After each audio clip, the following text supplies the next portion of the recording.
warahmatullahi wabarakatuh. Halo teman-teman, perkenalkan nama saya Hariratu Latifah. Saya Siti Nurul Fadila. Saya Najwa Arfi Rahmani.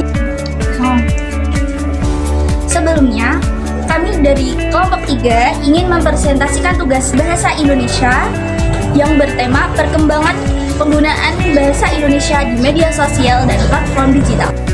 Halo teman-teman, jadi di kesempatan kali ini saya akan membahas latar belakang dan peran bahasa Indonesia di era digital. Pertama, mari kita flashback sebentar ke sejarah bahasa Indonesia. Bahasa Indonesia pertama kali diakui sejak Sumpah Pemuda 1928. Ketika itu, para pemuda berikrar untuk berbangsa yang satu tanah air, satu bangsa dan satu bahasa persatuan, yaitu bahasa Indonesia. Kedudukan bahasa ini semakin kuat setelah masuk ke Undang-Undang Dasar 1945. Sejak saat itu, bahasa Indonesia masuk ke berbagai aspek penting, seperti komunikasi sehari-hari, pemerintahan, pendidikan, bahkan sampai ke karya budaya. Jadi, bisa dibilang bahasa Indonesia adalah lem perekat bangsa yang bikin kita tetap satu meskipun berasal dari berbagai bangsa dan berbagai suku yang berbeda. Sekarang kita masuk ke era digital. Kalau dilihat, interaksi orang sudah banyak berubah. Kalau dulu interaksi langsung tatap muka, lalu beralih ke koran, majalah, radio, bahkan ke televisi. Nah, sekarang kita yang hidup di era digital, berinteraksi semuanya serba online. Ngirim pesan menggunakan WhatsApp, update status di Instagram.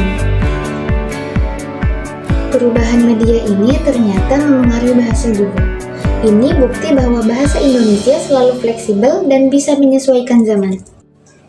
Lalu, apa aja sih peran bahasa Indonesia di era digital? Ada 3 peran penting. Yang pertama, sebagai identitas nasional. Walaupun kita sering menemui bahasa Inggris di dunia maya, tapi bahasa Indonesia tetap menjadi penanda jati diri bangsa. Kalau kita buka website pemerintah, aplikasi lokal atau berita online, bahasa Indonesia selalu digunakan sebagai bahasa utama. Yang kedua, sebagai alat komunikasi, mulai dari chat WhatsApp dengan keluarga, caption di Instagram, sampai komen di TikTok.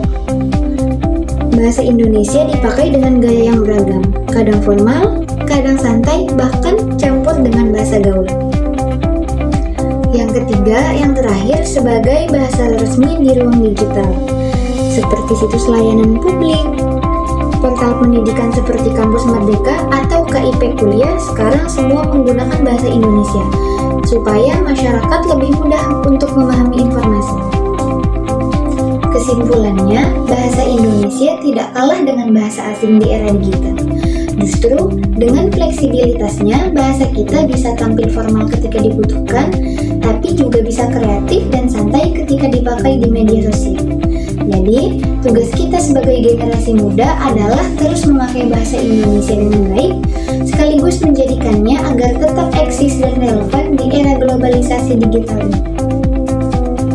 Nah, selanjutnya saya akan membahas ciri khas penggunaan bahasa di media sosial.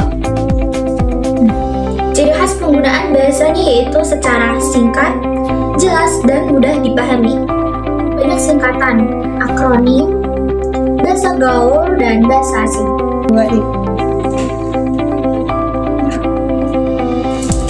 Nah, contohnya BTW.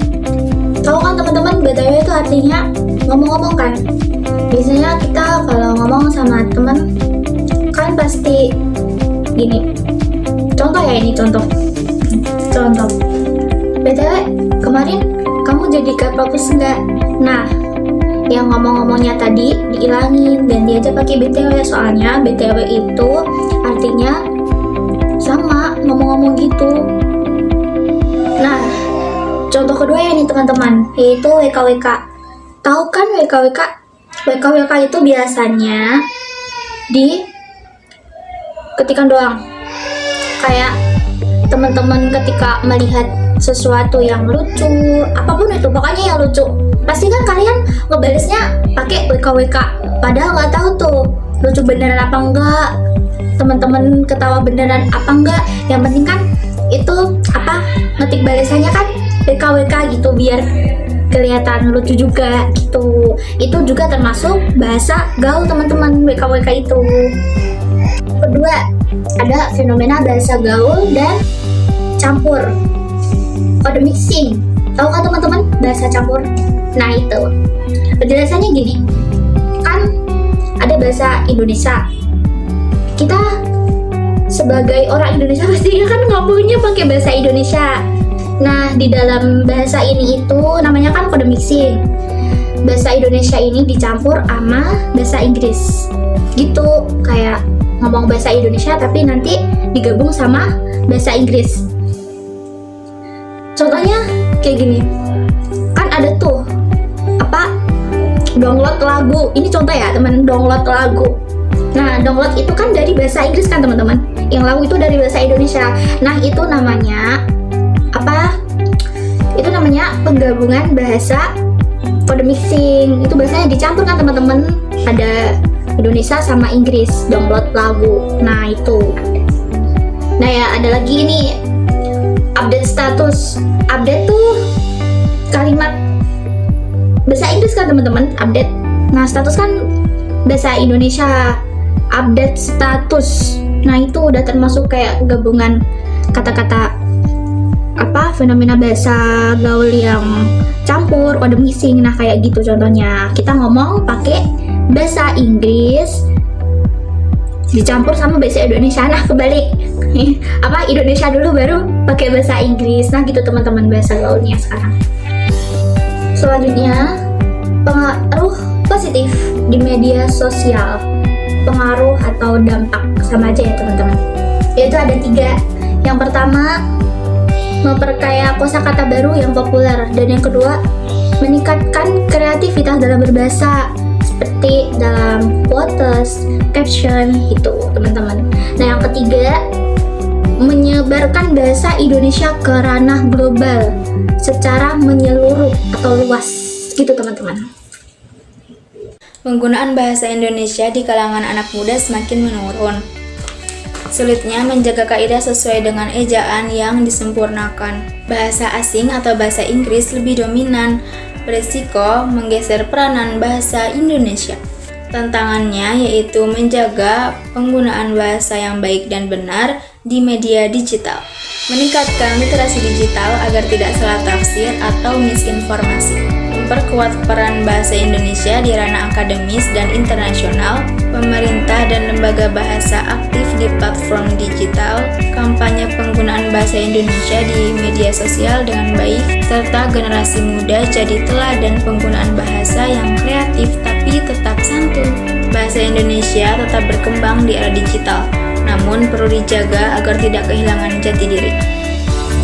Sekian video presentasi dari kami. Apabila ada kesalahan, kami mohon maaf yang sebesar-besarnya. Pergi ke pasar membeli tinta, tinta dituang ke dalam pena. Selesailah sudah tugas kita. Mohon maaf bila ada salah kata. Wassalamualaikum warahmatullahi wabarakatuh.